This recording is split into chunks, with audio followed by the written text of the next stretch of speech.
वंदे पुरुषोत्तमम। परम दयाल श्री श्री ठाकुर जी ने ऐसा कोई विषय नहीं है जिसको अपने जीवन में उन्होंने चर्चा नहीं किया हो। आज उसी चर्चा के दौरान मैं आप लोगों को एक ऐसी चर्चा के बारे में बताने जा रहा हूँ जिसका शीर्षक है पार्टनरशिप बिजनेस, साझेदारी का कारोबार और ऋण चुकाने के विषय में क्या बोल रहे हैं श्री श्री ठाकुर जी। जरा आप लोग ध्यान से सुनिए। ठाकुर जी बोल रहे हैं कि बकाया वाले का असल में जो कुछ बकाया रहे कुछ देना ही चाहिए, चाहे जितना ही थोड़ा क्यों न हो। यदि वह उसे नहीं लेना चाहिए तो भी जोर जबरदस्ती देना चाहिए। निश्चित रूप से वायदा नहीं करना चाहिए। कहना चाहिए कि अमुक दिनों के अंदर देने की चेष्टा करूँगा। यदि कहते हो तो अवश्य देना है। यह सोचकर उतने दिनों के पहले ही दे दोगे।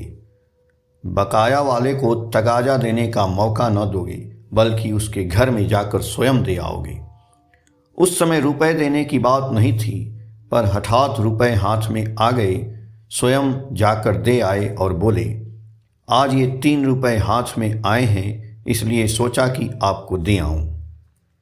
मुझे अभाव है, सब कुछ तो जानते ही हैं, हाथ में रहने से खर्च हो जाएगा। बकाया वाला यह नहीं समझ कि तुम उसे टालने की चेष्टा कर रहे हो। वायदा करके जो देना चाहिए था उसे पूरा नहीं कर सको तो भी जितना हो उतना दे आओ। अपनी परिस्थिति को कहकर उससे क्षमा मांग लो। ऐसी परिस्थिति में उसके निकट पहले जाने के लिए इसीलिए कह रहा हूँ क्योंकि अंतिम समय में अपनी मजबूरी की बातें सुनाओ तो वह विब्रत हो जाता है। खासकर यदि वह तुम्हारी बातों पर निर्भर करके किसी को जबान दे चुका हो या किसी विशेष प्रयोजनीय काम की परिकल्पना कर चुका हो। यदि इस प्रकार चलो तो तुम्हारे प्रति बकाया वाले की सहानुभूति रहेगी एवं तुम उस व्यक्ति को खो नहीं सकोगे। एक मनुष्य को खो देने का अर्थ है दुनिया को खो देना। यदि तुम किसी को ऋण देते हो तो यह सोच लेना कि वह यदि रुपए नहीं लौटा सके तो तुम्हें कोई हर्ज नहीं होगा। तुम उसी परिमाण में रुपए या कोई चीज उधार दो कि यदि वह न लौटा सके तो तुम्हारा आर्थिक और मानसिक जीवन विध्वस्त नहीं होगा। मानसिक जीवन की बात इसलिए करता हूँ कि रुपए या चीज़ों की क्षति सहन कर सकते हो, किंतु दिल से उस व्यक्ति को क्षमा नहीं कर सकते हो। उस व्यक्ति के साथ तुम्हारा व्यवहार भी उसी रूप में होगा। फलस्वरूप वह तुमसे ही विच्छिन्न हो पड़ेगा। उसे ऋण देकर रुपए से भी हाथ धोगे और साथ ही साथ वह व्यक्ति भी तुम्हारा बनकर नहीं रहेगा। गांठ के पैसे खर्च कर ऐसा कुफल बटोरने से लाभ क्या है? उससे तो अच्छा यह है कि किसी को उधार देने के बजाय तुम यूं ही रुपए दे दो। कर्ज लेते समय भी यह बात माथे में रखनी चाहिए।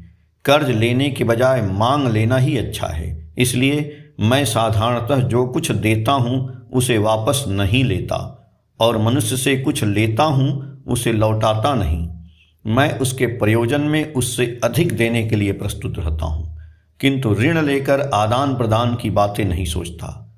हमारे देश में और एक चीज़ देखने में आती है, वह है साझेदारी का कारोबार। ऐसे क्षेत्रों में अक्सर देखा जाता है कि पार्टनरशिप बिजनेस, साझेदारी का कारोबार में गड़बड़ी पैदा हो जाती है। कुछ दिन जाते न जाते पारस्परिक विश्वास और बंधुत्व बिगड़ जाता है।